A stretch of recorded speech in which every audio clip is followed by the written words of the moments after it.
Today's show is brought to you by Martinez Drywall. Around here, you don't gamble on who's going to finish your project. You go with a proven team. Martinez Drywall has built their reputation on reliability, craftsmanship, and a promise that they'll always make it right for the customer. From remodels to new constructions, they've got you covered. Martinez Drywall, where the house always wins, and so do you.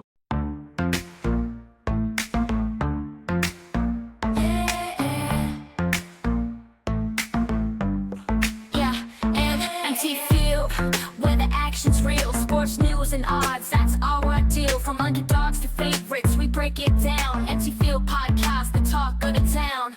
Empty Field, where we lay it all out. Breaking down games, removing all doubt.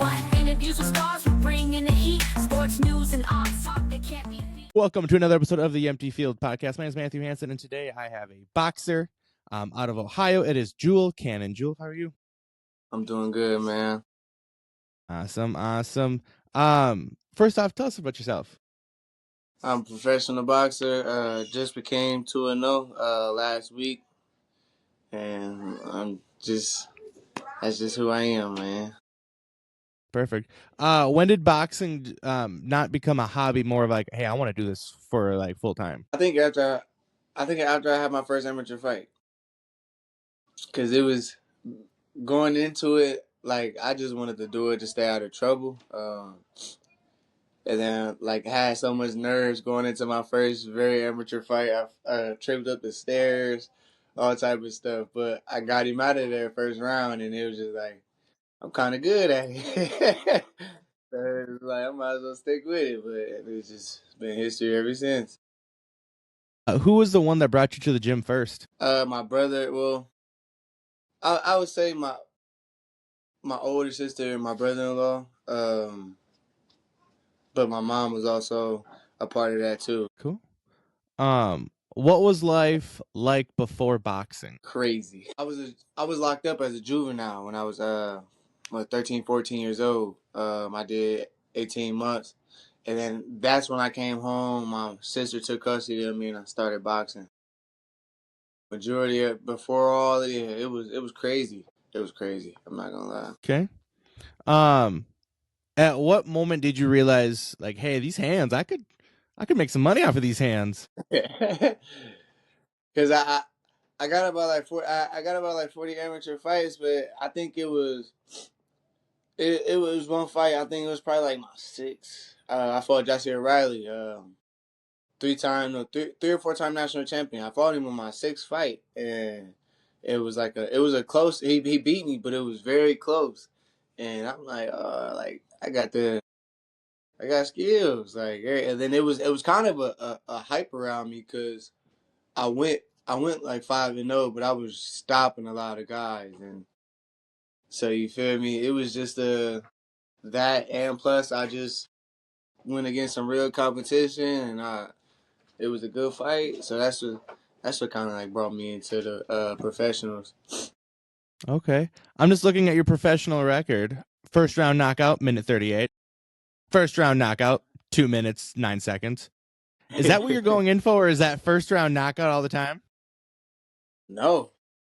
Honestly, no. It just happens. A lot of times it's not even meant to happen. Like my very first pro debut, I just threw it on some like with speed, trying to score, and he went down. But a lot of my knockouts happen like that. I'm not gonna lie. In gym, outside the gym, yeah. How would you describe your fight style for someone who's never seen you before? I don't know. What I hear a lot. I mean, I kind of do mimic, like, these my 2 favorite fighters, Canelo and Gervonta, but like, Canelo. Canelo is my stance. A lot of people like see that in my defense, and then my power they just bring up tank. But what I would say, I'm like an aggressive counter puncher in a way. You brought up Canelo. What about Canelo do you like the most about? Man, prime Canelo, he's just a different beast, man. That he's a game bred fighter. Like, that inside work is just is nasty, man. His defense, everything is like it's kind of overlooked in a way, but yeah, he's one of those greats, man. If you were to go up against Canelo, would you win? Would you lose? Would you take it far? I win. If I Oh, was his weight, I'll win. But he got about 30, 40 pounds on me, so but if I was up there, yeah, he does the same stuff. That's one thing I can say. The older he's getting, he's following the same pattern every time he fights. Everybody kind of knows what he's gonna do. It's either the body, 3 over time, two down the middle, and then like he's moving his head, coming to like it's the same stuff over and over. So like a good fighter pick up on that. okay. Okay. What was the hardest lesson you've learned by going pro? How rough and different it is. I haven't really learned a lesson in no fight, but leading up to fights and like sparring in camp, like I've been in there with a couple undefeated pros. I've been sparring with Ethan, like just giving me the rundown and stuff on how like different it is. I kind of knew how different it was, but it's like it's the pros. It's not about no scoring or no amateur like criteria. It's fighting. Like it's down and dirty. This is a fight game for real.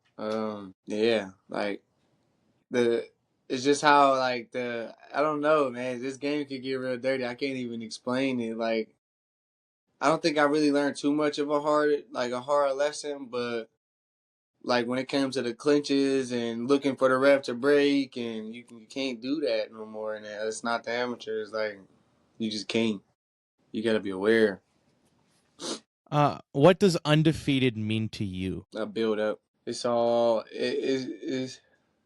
I don't know. I feel like everybody said like I feel like Floyd messed the game up with that because it's a lot of good fighters with losses on their records and they still come out there and fight again and still look good.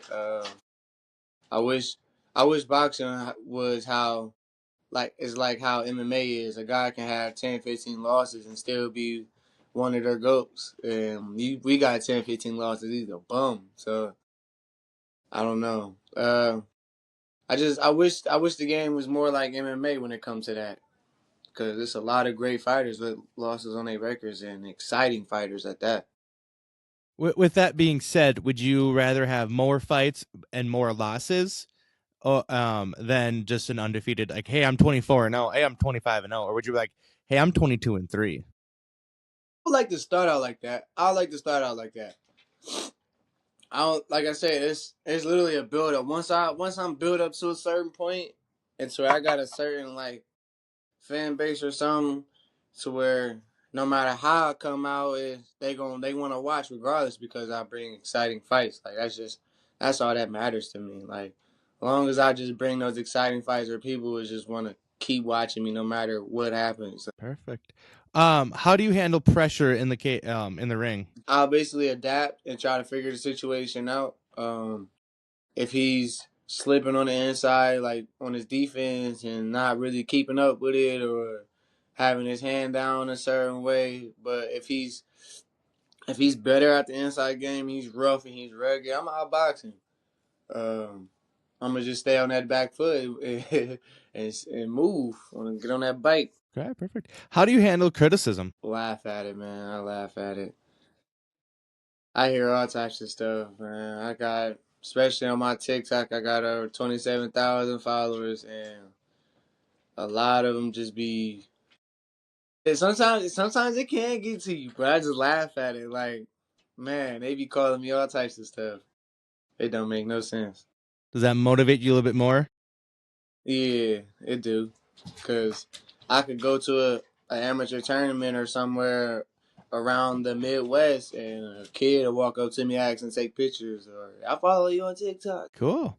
Let's do some self-reflection here. What part of your game do you need to work on the most? More so discipline, Why discipline? cause I'm a gym rat for sure, but it's just more so discipline outside of the gym, like just eating certain. It's so hard, bro. It's so hard, but I do it, but it's still like I know I could do better. Like, Stop.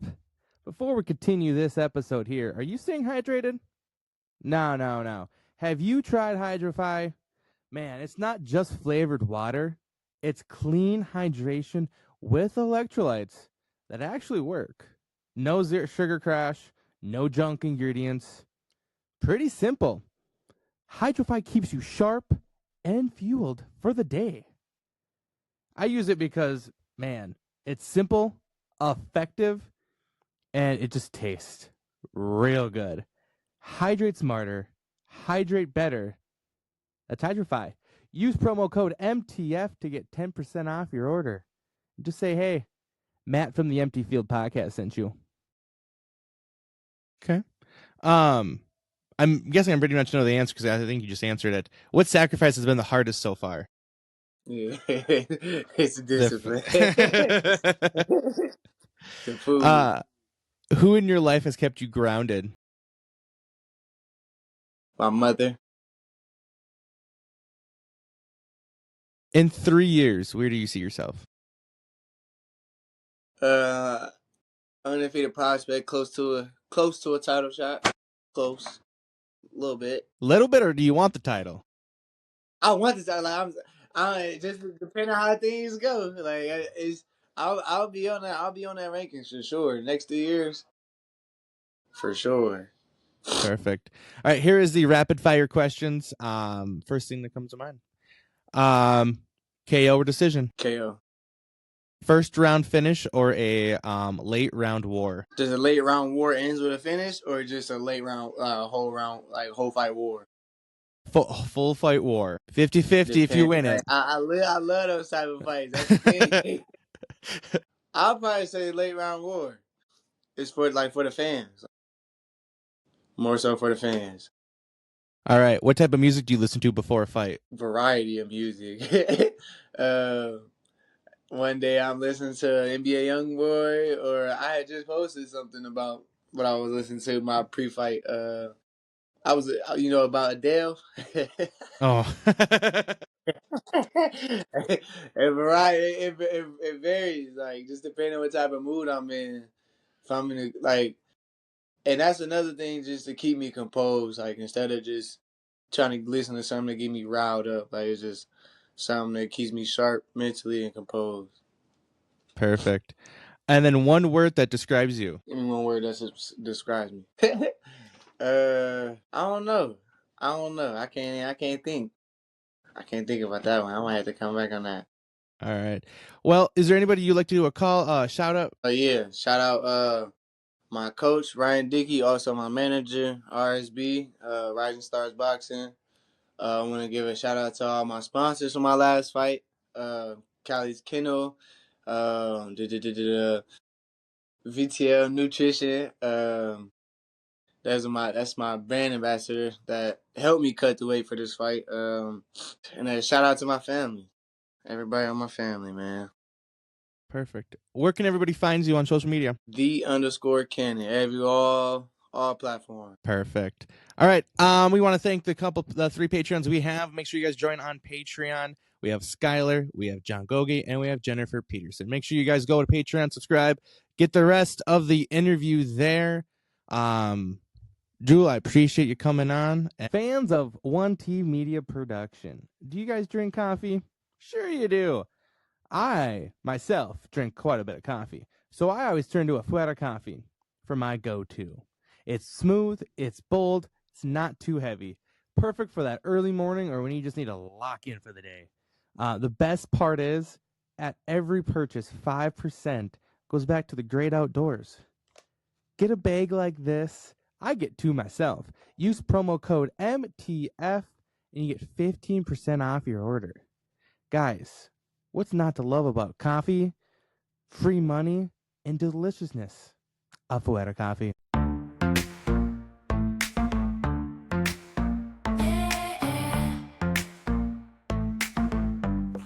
Yeah, and empty field where the action's real. Sports news and odds.